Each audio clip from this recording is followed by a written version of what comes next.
Masolo Yamboka, Masolo Yamboka.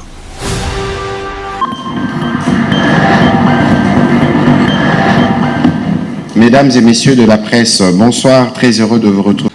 Alors, pour ce qui est de la première question du nombre, cette question est toujours très polémique et on va dire que chacun a son estimation d'abord du nombre de ceux qui pourraient être démobilisés. Le plus important pour nous, c'est le sérieux du processus. Aujourd'hui, nous avons l'engagement du leadership politique et militaire, eux-mêmes y compris, qu'ils prendront part avec leurs combattants à ce processus de désarmement, de mobilisation et de cantonnement.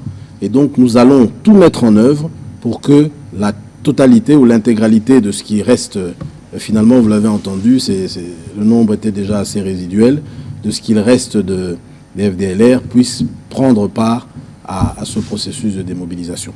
Alors, pour ce qui est des garde-fous, effectivement, c'est pour ça que nous avons, dans le cadre de ce protocole, nous avons mis en place d'abord, nous allons mettre en place un comité, comme je l'ai dit, régional et représenté par des partenaires régionaux et internationaux, y compris des experts sur la question, afin justement de nous assurer que ce processus va suivre le cheminement approprié, pas seulement au niveau de la démobilisation, mais également que les outils qui sont utilisés pourront permettre de ne plus avoir, et comme vous le dites, des retours, parce que nous avons eu dans le passé, il faut le dire également, des cas de FDLR qui ont été rapatriés et qui se sont retrouvés dans les différents groupes armés. Donc très clairement, avec le soutien également technique du PDDRCS, notre mécanisme interne de démobilisation, et de tous les partenaires, on va dire, habituels, MONUSCO et autres, nous allons mettre en place, nous assurer de mettre en place des outils et des mécanismes qui ne devraient plus permettre d'arriver à ce genre de situation. On parle de biométrie, on parle d'empreintes. Donc nous ferons tout ce qui est possible pour éviter ce genre de situation. Voilà. Est-ce que c'est un nouveau dialogue? Bien sûr que non, pas du tout. Comme nous l'avons dit et comme mon collègue l'a dit d'entrée de jeu, nous sommes simplement en train de mettre en œuvre les engagements de la RDC dans le cadre d'un accord qui a été signé à Washington et auquel est annexé un concept opérationnel. Donc il ne s'agit pas d'un nouvel accord, il s'agit simplement, on va dire, de la mise en œuvre des engagements de la RDC, dont le plus important est celui de la neutralisation de ce mouvement. Donc il ne s'agit pas du tout d'un nouveau dialogue ou d'un nouveau processus. Ça, il faut être rassuré par rapport à ça. Deuxièmement, alors pour ce qui est depuis le génocide des attaques, j'ai personnellement fait des recherches. Et donc, je peux vous dire qu'il y a eu, si pas d'attaques, mais très peu d'attaques sur le sol rwandais. Et finalement, c'est peut-être nous, les Congolais, qui subissons davantage les conséquences de ces différents groupes armés en RDC. Donc c'est ça qui est assez particulier. C'est pour ça que nous continuons à dire et nous insistons sur le fait que c'est une manipulation, c'est une stratégie qui est là pour manipuler. Mais comme l'a dit mon collègue, nous allons aller jusqu'au bout et démontrer de manière méthodique que c'est une manipulation pour qu'une bonne fois pour toutes, nous puissions mettre fin à ces décennies de guerre et de conflits et d'agressions qui nous sont imposées. Voilà.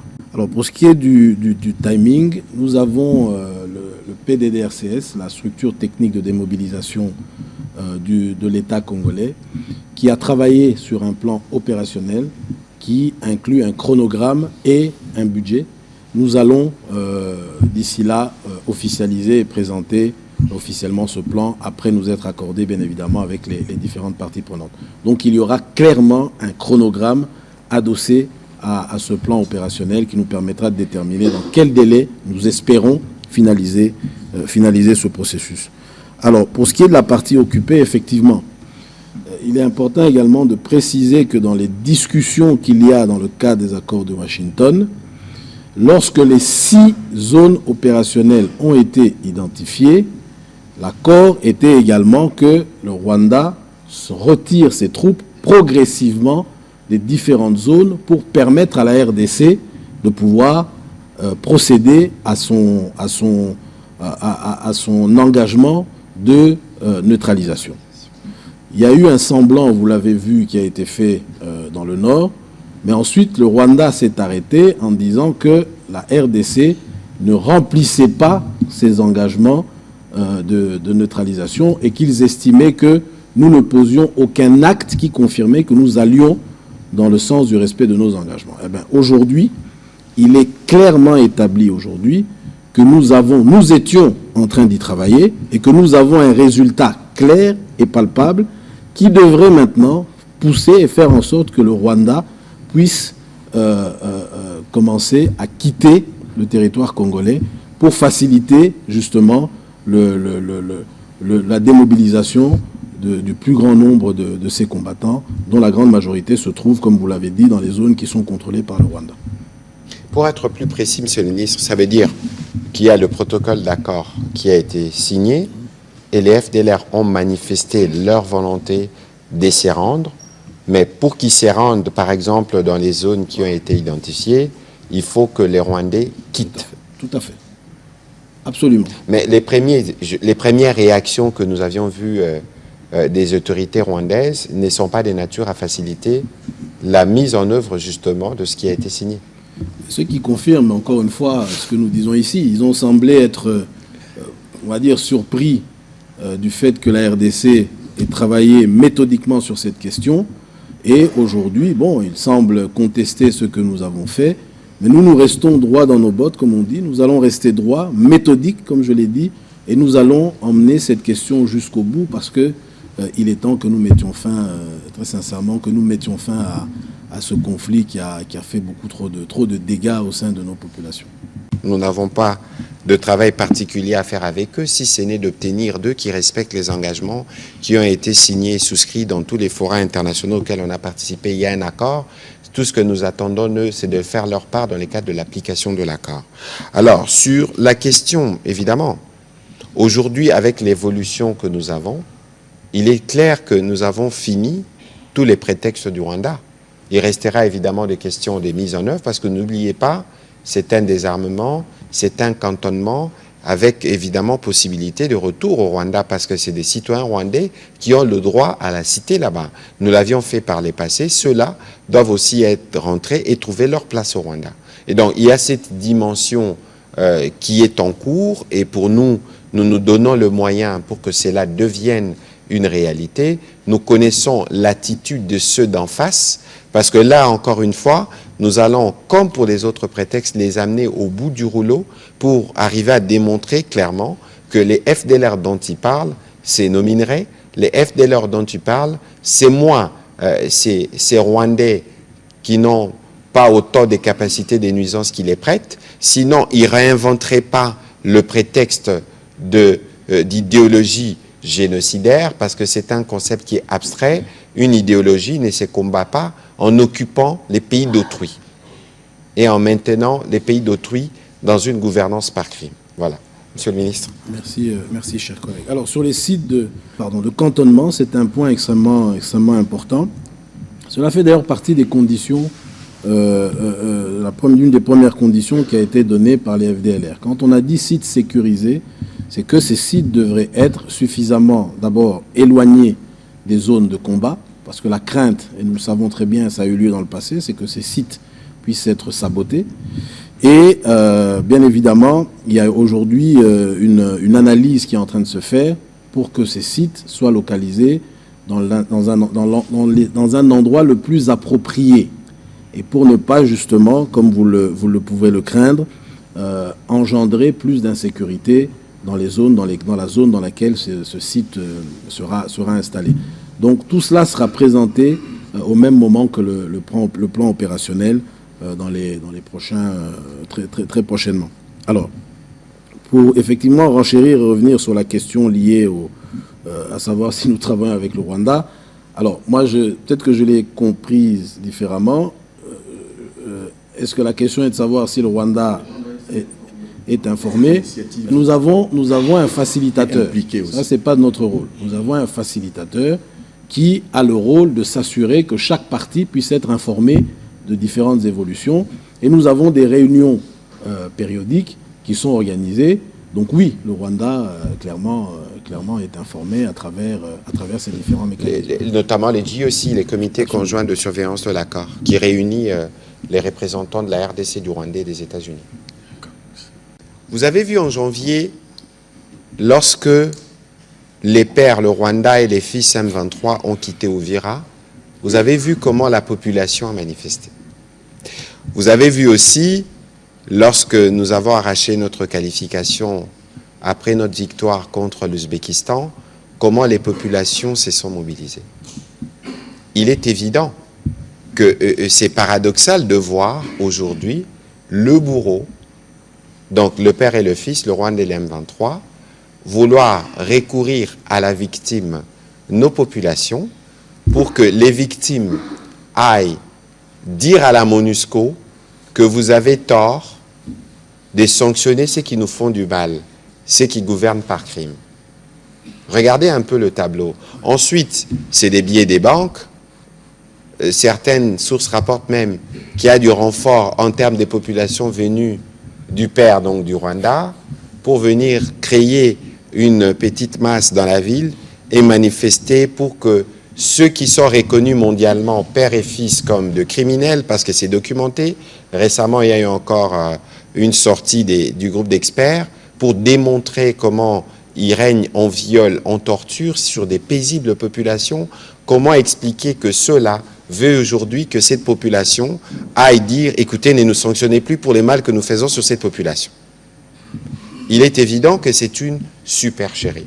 Et lorsque vous regardez justement les images, et nous saluons le courage, le patriotisme de nos compatriotes qui, malgré la gouvernance par crime, qui, malgré l'occupation, restent debout et fermes, et ils tiennent non seulement à l'intégrité du territoire national, mais ils ne veulent nullement cautionner la manipulation, les menaces. Vous avez posé la question sur les M23 dans les dialogues. Je voudrais être encore précis sur le sujet. Ici, les accords de Washington, c'est l'accord que nous avons fait avec le père. Premier dialogue. Deuxième dialogue, l'accord cadre de Doha. C'est ce que nous avons fait avec le fils, M23. Dans cet accord, il y a 8 protocoles, notamment le protocole sur la libération de prisonniers ou encore le protocole sur la mise en œuvre d'ailleurs du cessez-le-feu, qui balbutie. On y reviendra à une autre occasion. Et il y a 6 autres protocoles. Dialogue avec le père Washington, dialogue avec le fils Doha, et les dialogues que nous ferons ici. Je rappelle encore une fois que la crise, elle est d'abord sécuritaire. La crise que nous connaissons, elle est due à l'agression rwandaise, directement par l'armée rwandaise et à travers ses supplétifs.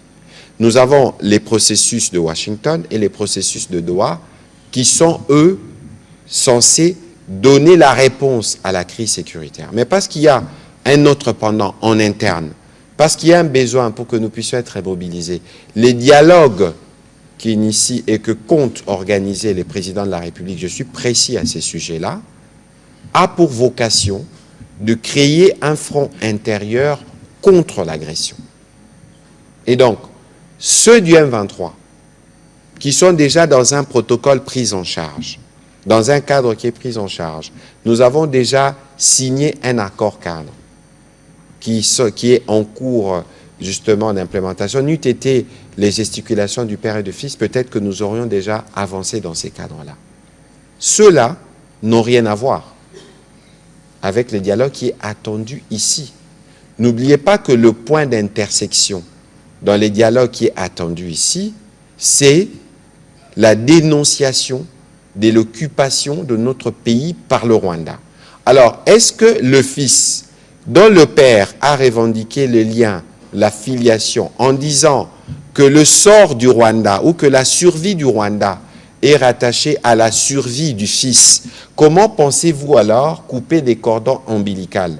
Ou est-ce que vous voulez que nous puissions accepter qu'on amène le Rwanda, les Rwandais, dans un dialogue entre Congolais qui vise à créer un front interne contre l'agression rwandaise? Où est la logique? Mais de toute façon, Le cardinal a prêché par les bons exemples. Il a été clair sur l'agression rwandaise. Je pense que l'exemple du cardinal mérite d'être suivi par tous et de tous ceux qui veulent venir à ces dialogues-là, parce que son objectif, il est clair, c'est un front interne contre l'agression rwandaise. Je crois qu'il n'y a pas d'amalgame à se faire entre ce qui relève de Washington, ce qui relève de Doha et ce qui doit relever, je me permets de dire, de Kinshasa ou de la RDC. J'entends dire certains, et ça paraît suspect, que l'on commence à plaider pour que ceux qui ont pris des armes, qui ont déjà un processus au cours duquel ils ont manifesté ce qu'ils souhaitent ou ce qu'ils ont comme intention, mais qu'on arrête alors pour qu'ils viennent ici, où ceux-là ignorent Washington, ignorent Doha. Est-ce que vous pensez que ces dialogues-là que nous allons commencer entre nous suffira pour que Kagame retire ses troupes? Avec la complicité du fils aîné, du deuxième fils et des autres fils qui opèrent autour? Je ne suis pas sûr. Alors, pour revenir rapidement sur votre question sur l'ultimatum, écoutez, le président de la République a son agenda. Le président de la République a son timing. Le président de la République a dit qu'il organiserait le dialogue. Le président de la République a dit qu'il prendrait son ordonnance. L'agenda du président de la République ne répond pas à une quelconque forme d'ultimatum. L'agenda du président de la République répond aux impératifs de l'État suivant la direction dans laquelle le président de la République nous a engagés. Et donc, je ne veux pas rentrer, je présume que c'était une idée politiquement politicienne, je ne veux pas rentrer là-dedans, je vais rester dans le fait que le président, comme garant de la nation, a pris un engagement d'engager le pays dans la voie du dialogue, comme dit par le cardinal. Il fera les choses en son temps, il fixera le cadre, et cela ne doit pas être confondu à une quelconque réponse parce qu'il y a eu un ultimatum ou parce qu'il y a eu ceci. N'allons pas là-dedans. Ici, il y a un objectif essentiel, un front contre l'agression rwandaise, et nous cheminons vers là à travers l'initiative du dialogue voulue par les présidents de la République. Bon, écoutez, la première réaction sur cette question, justement, il faut laisser, c'est un processus législatif qui a commencé de l'Assemblée nationale au Sénat. Il est arrivé à la Cour s'est prononcée, elle a jugé conforme à la Constitution avec des réserves sur certaines dispositions, elle n'a annulé aucun article, elle a simplement précisé l'interprétation à retenir pour garantir leur conformité à la Constitution. Cette décision valide le cadre juridique du référendum mais ne signifie pas que celui-ci est organisé ou lancé. Alors ici, le processus législatif, pour que s'y termine dans ces contextes, il faut que le président promulgue. Et donc, ne demandez pas au gouvernement de faire un commentaire sur un processus qui a commencé à l'Assemblée et qui passe par la Cour, comme c'est le cas pour toutes les lois. Et donc, les uns et les autres peuvent, par rapport à leur positionnement, réagir, mais n'oubliez pas, madame, qu'on a besoin d'une loi électorale pour faire des élections. Si on veut faire un référendum et que les Congolais doivent se prononcer, on les fait comment? Donc, il faut que chacun fasse son travail, que chacun soit dans son rôle. Voilà.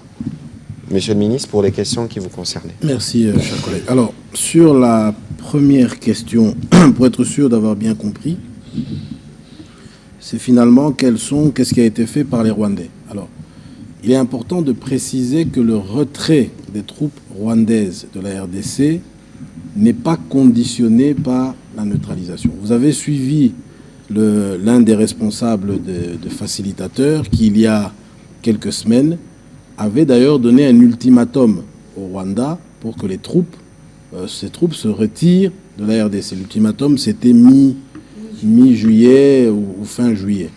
Donc, il est clair qu'il n'y a pas de relation immédiate de cause à effet.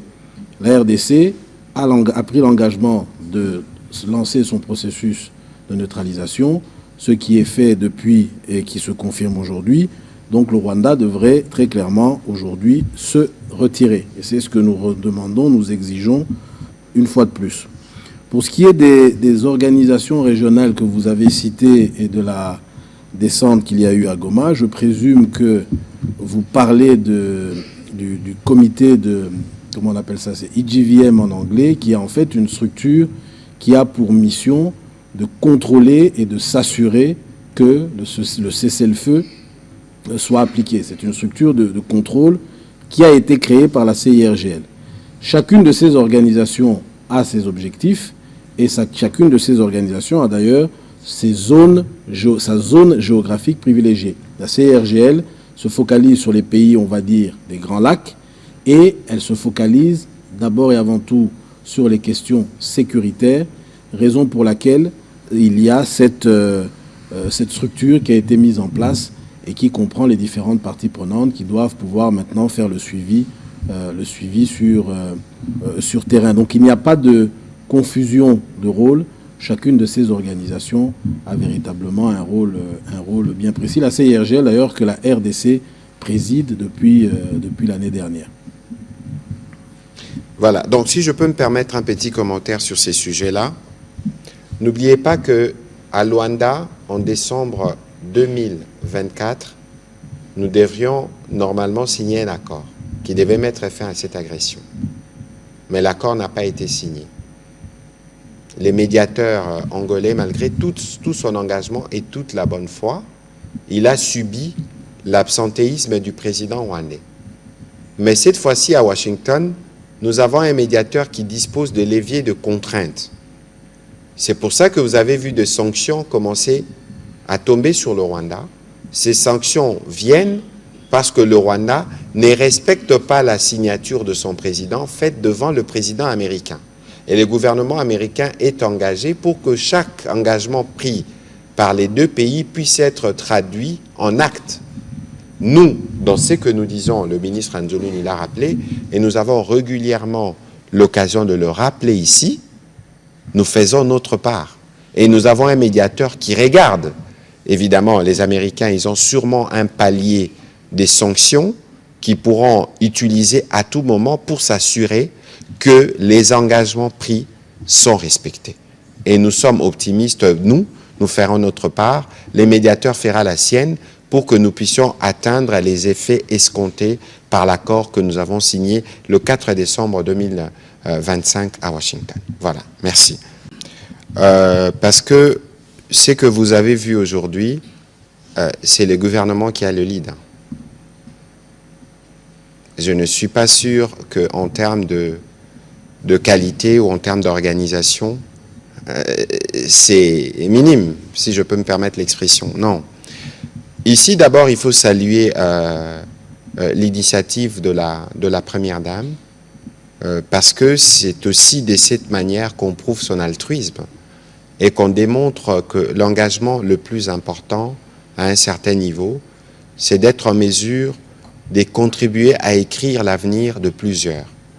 J'ai eu une très longue discussion aujourd'hui avec des jeunes boursiers. Ils ne font pas le droit, ils ne font pas comme vous le journalisme, ils ne font pas de l'économie, ils font les sciences. Il y en a une qui m'a dit qu'elle va faire physique nucléaire, l'autre qui va faire une spécialisation dans les sciences environnementales, l'autre m'a dit qu'elle va faire une spécialisation en ingénierie, l'autre m'a dit qu'il va faire une... En fait, ces enfants qui viennent de partout de la RDC, qui représentent à la fois, j'ai envie de dire, le présent et l'avenir, sont ceux qui vont faire les Congos demain, au regard justement de filières et de la formation. Et quand vous regardez une initiative privée qui donne ses travails, cette contribution à l'État, comment être insensible?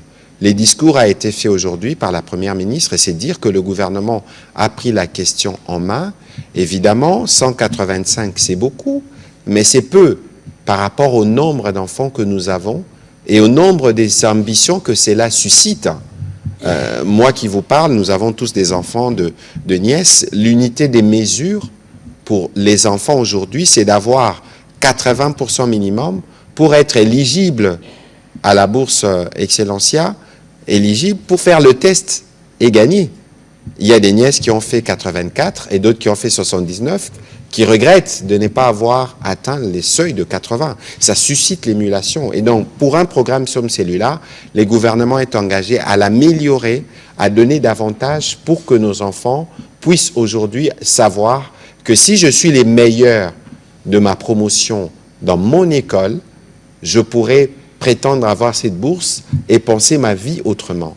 Bon, c'est lui qui a fait 85% aujourd'hui, les meilleurs viennent des Bokele-Allé. Je ne fais pas la publicité de mon ex-école ou de l'école du ministre de la Culture, mais quoi qu'il en soit, tous les enfants partout en RDC doivent se motiver pour être éligibles à ces programmes que le gouvernement va améliorer parce que ce n'est plus une initiative privée, c'est une initiative publique dorénavant. Voilà. C'était une parenthèse qu'on referme parce que le sujet de ce soir, c'est la question des FDLR. Monsieur le ministre, allez-y sur les durs. Alors, sur la question de ce qui justifie les pays qui ont été visités, il faut d'abord préciser que le CONOPS, le concept opérationnel, indique très clairement qu'il ne pourra pas y avoir de solution sécuritaire durable si les pays de la région et d'autres pays, on va dire internationaux, ne sont pas impliqués, ne soutiennent pas, ne sont pas engagés dans le processus. Ça, c'est un élément important. C'est la base même de notre consultation de ces différents pays. Parmi les pays que vous avez cités, ce sont des pays qui, stratégiquement, sont impliqués directement ou indirectement sur la question et la résolution des conflits en RDC. Vous avez également les présidents des structures régionales. Vous avez le président de la SADC qui est le président sud-africain. Vous avez le président aujourd'hui de l'EAC et du mécanisme de suivi d'Addis Abeba qui est le président Museveni de l'Ouganda. Vous avez le président équato-guinéen qui est le président de la CEAC. Donc il y a d'abord cette représentativité, bien évidemment, des organisations ou des regroupements régionaux. Et puis ensuite, vous avez des acteurs qui sont impliqués, que ce soit en termes de soutien, de facilitation et autres, qui sont impliqués dans ce processus que nous avons consulté. Alors, pour ce qui est du retour, écoutez, lorsque vous avez un processus aussi clair, aussi est mis en place de manière aussi méthodique, il est difficile de le contester. Donc, humblement, il est clair que tous nos interlocuteurs ont vivement, je dis bien vivement, salué cette évolution positive, et nous tenons d'ailleurs à tous les remercier, et ont fait part de leur plein engagement à accompagner le processus de mise en œuvre, parce que c'est la phase qui va suivre, et c'est une phase extrêmement importante, le processus de mise en œuvre pour que, une bonne fois pour toutes, cette question soit résolue, avec ultimement, bien évidemment, le retrait du Rwanda, la fin de la guerre, et que nous commencions finalement à nous focaliser sur les questions de développement. Monsieur le ministre, je rappelle que ce matin, nous avons eu un briefing avec tout le corps diplomatique accrédité en RDC, dans la suite justement des différentes rencontres que vous avez eues à l'extérieur. Mais il y a un point que vous avez mentionné, c'est que dans ces processus, il y a d'autres acteurs, non de moindres, qui sont impliqués, qui sont reconnus internationalement. Tout à fait. Nous avons également, tout au long de ce processus, afin de nous assurer toujours, notre souci est celui-là, nous assurer que le processus soit suffisamment fiable et acceptable et qu'il n'y ait pas de contestation. Nous avons fait appel à l'expertise de 2 structures internationales qui ont de grandes renommées, qui connaissent cette question des FDLR. Vous avez la communauté Sant'Egidio, la communauté italienne du Vatican, qui est affiliée, on va dire, au Vatican. Vous avez également la structure EIP, qui est l'European Institute for Peace, et qui est également très engagée sur cette question. Ce sont des structures, des experts qui nous accompagnent, qui nous ont accompagnés, qui vont nous accompagner dans les prochaines étapes, toujours dans l'objectif de fiabiliser ce processus. Voilà. Qu'est-ce que Kinshasa attend du médiateur des États-Unis, d'autant plus que le Rwanda ne s'aligne pas sur cette démarche et que l'accord de Washington ne dispose pas de mesures contraignantes? Non, notre objectif n'est pas d'avoir l'accord du Rwanda. Comprenons-nous bien. Nous avons signé un accord dans lequel nous avons pris des engagements. Nous sommes aujourd'hui dans la phase de mise en œuvre de nos engagements. Que le Rwanda ne soit pas satisfait, ça, en quelque sorte, ce n'est pas notre problème. Le facilitateur a apprécié très clairement cette évolution, j'insiste, extrêmement positive, et comme toutes les parties prenantes rencontrées, s'engage à supporter, à soutenir la mise en œuvre de ce processus. C'est tout ce qui nous intéresse. Et à la fin de la journée, nous allons arriver à démontrer que c'est une manipulation. Vous dites qu'il n'y a pas de coercition. Bon, nous verrons bien, nous verrons dans le temps ce que ça donnera comme résultat. Mais nous restons convaincus que nous sommes en train d'avancer petit à petit vers une solution. Vous n'attendez rien des États-Unis? Madame Rachel, tout à l'heure, parce qu'on ne va pas se focaliser, nous sommes en train de clôturer. Tout à l'heure, si vous m'avez bien suivi, j'ai parlé des sanctions. Les sanctions, c'est déjà la coercition. Je vous en prie. Sur les derniers volets du festival, je crois que dans les jours qui viennent, je vais rencontrer les organisateurs. Ça se fait à Kananga, je pense. On aura l'occasion de faire ce qu'il faut pour nous y rendre, parce qu'il faut toujours saluer toutes les initiatives qui rentrent dans le cadre de la cohésion nationale. Sur l'initiative de loi interdisant aux moins de 15 ans l'accès aux réseaux sociaux, nous suivons, parce que nous sommes en train, je ne dévoile rien, nous sommes en train de travailler assidûment au niveau du gouvernement, notamment avec la ministre de l'Éducation et plusieurs autres collègues sur une série de directives. Parce que, voyez-vous, les réseaux sociaux sont sûrement des espaces de liberté. Des réseaux sociaux deviennent d'autre part des espaces de libertinage et malheureusement, nous avons l'exemple, nous payons le prix tous les jours et nous voyons aussi ce que ça représente parfois comme toxicité dans la vie de nos enfants. Donc, il y a un impératif qui ne sera pas que légal, parce qu'il ne suffit pas que les députés nationaux adoptent une loi ou que nous fassions une directive, mais il y a des impératifs techniques qui permettent que lorsque nous avons dit que le moins de 15 ans ne peuvent pas accéder aux réseaux sociaux, nous sommes en mesure de les contre-vérifier d'autre part. Donc il y a tout un travail qui s'est fait qui va toucher à la fois à l'écosystème. Donc le moment venu, lorsqu'il sera abouti, nous pourrons revenir éventuellement pour vous donner davantage de détails à ces propos-là. Voilà. Merci. Alors sur la question, ce n'est pas le sujet, mais je vais y répondre très brièvement. Sur la question de la CIRGL, il faut rappeler que la CIRGL a pour mission de garantir la paix, la stabilité et le développement entre les pays membres, qui sont pour la plupart des pays de la région des Grands Lacs. Et c'est dans ce cadre-là que la mission de vérification dont nous avons parlé tout à l'heure a été mise en place pour pouvoir vérifier l'effectivité du cessez-le-feu dans le cadre de l'agression et du conflit actuel en RDC. Donc voilà, il y a plusieurs initiatives qui sont en cours pour ce qui concerne la CIRGL et je pense qu'au fur et à mesure, nous pourrons communiquer de manière plus précise là-dessus. Aujourd'hui, il est important de rester sur cette importante communication liée à la neutralisation des FDLR. Merci. Retrait FDLR, retrait M23. Tolobi que retrait à FDLR et retrait F23. Pour nous répondre à la question, on a besoin de la ministre à l'Obarami Colonioso. Na likama otoa nango na agression otoza nango koza tata pe bana. Soki tolingi likambo esila, il faut na tosilisa na tata. Soki tata tosi tosilisi na tata, nde toko silisa malamu lisusu na mwana. Yango wana bomoni ke tangu facilitateur asali ba processus oyo asali yango na niveau mibale. Ya liboso asali accord ya Washington na tata. Ya mibale asali oyo ya Doha na mwana. Donc il faut to régler ba problème wana nyonso na tata na mwana po situation nyonso esila et puis kimia ezonga na mboka. Yango na tolobi oyo FDLR ezali kama makasi parce que soki tata atiki ko supporter mwana. Bon, makasi ya mwana pe ekozala susu ndenge moko te. Donc eza nde biloko mibale tozo salela. Sasa aksanti sana ndugu yangu. Sijue kama nilielewa mzuri manani yako ma question yako, lakini hii mazone fasi M23 kama naelewa mzuri, unauliza kama namna gani tutafanya juu ya kutoa ba FDLR kwa mazone fasi Rwanda iko leo. Sie tuli signé accord de paix.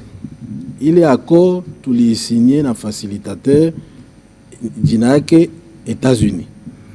Kuile accord si ebote tuli signé na Rwanda na si. Rwanda lisema si tutatoa batu yetu Mkongo. Sie tulisema tutatumika juu ya kuneutralize ba FDLR. Sasa leo facilitateur ndio iko katikati. Sie tunaleta leo processus yetu, njia yenyewe tunapana, tunakamata sasa ya kusema tuko naenda njia ya kubaneutralize. Facilitateur sasa ndio leo ataikala atasaidia juu Rwanda itoke kule mafasi yote balisema FDLR iko juu FRDC sasa tuendelee na hii démobilisation volontaire et nie ba responsable iko point mot très important ba responsable militaire na civil njo bali signer bali valider hii protocole. FDLR tunasikia sebote iko organisé, iko na leadership politique et nie iko dirigé par nani mwenye alisigné Victor Biringiro, na iko na leadership militaire banaita Foka enye iko nayo na nani na leader yake njo nani jina yake ni nani Omega. Bote biko ndani ya processus. Kama leadership iko ndani ya processus, benye banafata leadership atuna tuko sio ke batafata yenye tafanyika kama tunaifanya dans les respects yenye bali lomba. Ndio yenye naweza sema. Sijue kama nili répondre à ma question. Je crois que c'est l'essentiel. Voilà, le ministre répondait à la question Swahili sur ce qui s'est fait, notamment l'engagement des responsables à la fois militaires et politiques des FDLR FOCA pour justement les désarmements, le cantonnement et le retour au Rwanda. Nabosani motuna na ote, motuna na oya suka, nakanisi na komema ndeko Eliezer Tambwemposhi awa. Ministre délégué chargé des anciens combattants, oazo landela makambo ezoleka na kwamut na périphérie à Kinshasa, phénomène Mobundo, aya tobetana lisolo, ya makambo ezoleka kuna. Je pense que ceux qui a yende torope sayo et yano, na motuna na yo. Monsieur le ministre, nous avons terminé. C'était long, mais c'était nécessaire parce qu'il fallait repartir un peu de l'histoire et en arriver jusqu'au point où nous en sommes aujourd'hui. Comment concluez-vous l'entretien de ce soir? Alors, en conclusion, aujourd'hui, ce que nous pouvons dire, c'est que la RDC, à travers ce processus, j'insiste, extrêmement important et capital pour l'avenir du pays, confirme une fois de plus, sous le leadership du président Félix Tshisekedi, que la RDC est engagée, pleinement engagée, dans le processus de paix qui doit nous permettre de mettre fin à cette guerre, de mettre fin aux souffrances de nos populations et, comme je le disais, de mettre fin bien évidemment à l'agression pour que nous puissions nous focaliser définitivement sur les questions de développement et sur les questions sociales. Donc nous demandons, chers frères, si tu me permettez, à la population de s'approprier de ce processus. C'est un processus qui n'est pas un processus politique, j'insiste. C'est un processus pour lequel finalement c'est l'avenir de tous les Congolais qui est lié à ce processus. Si nous arrivons à porter ce processus jusqu'au bout, le Rwanda n'aura plus d'alibi et clairement la guerre ou les guerres d'agression qui nous sont qu'il mène depuis ces décennies n'auront plus de raison d'être. Donc il est important que nous tous, nous puissions nous approprier ce processus pour faire en sorte que il puisse aboutir et que nous puissions alors mettre fin à cette agression, à ce conflit. Merci. Monsieur le ministre, je vous remercie. Je rappelle que la démarche que nous avons présentée ce soir fait suite à nos engagements convenus dans les cas des accords de Washington, parce qu'il y a la dimension sensibilisation avant la dimension neutralisation. Je crois que nous avons eu à expliquer les termes. C'est illustratif de notre engagement, comme je l'ai encore expliqué tout à l'heure, de détricoter ou de mettre un terme au prétexte fallacieux utilisé par le Rwanda, tant sur la question du discours de haine, tant sur la question de la présence de réfugiés, aussi bien sur cette question des FDLR. Évidemment, c'est un processus sensible. Il n'est pas étonnant de voir que le Rwanda résiste parce qu'en réalité, comme on l'a démontré, les FDLR ne sont que le prétexte pour continuer les processus de pillage, mais nous sommes engagés sur le front diplomatique et nous sommes optimistes au regard de l'engagement du président de la République, mais aussi de tous les gouvernements à partir de Madame la Première ministre Judith Suminwa, pour que nous puissions par tous les moyens ramener la paix et libérer nos populations qui vivent dans les parties du pays sous occupation. C'est encore l'occasion une fois de réitérer ici nos encouragements pour l'attitude patriotique dont ils ont fait montre aujourd'hui. Pour la plupart, en tout cas, ils n'ont pas cédé ni aux intimidations, ni aux menaces, ni aux billets de banque offerts par le père, le Rwanda et les fils M23 dans une tentative malhonnête de vouloir réclamer la fin des sanctions alors qu'ils continuent à perpétrer des crimes.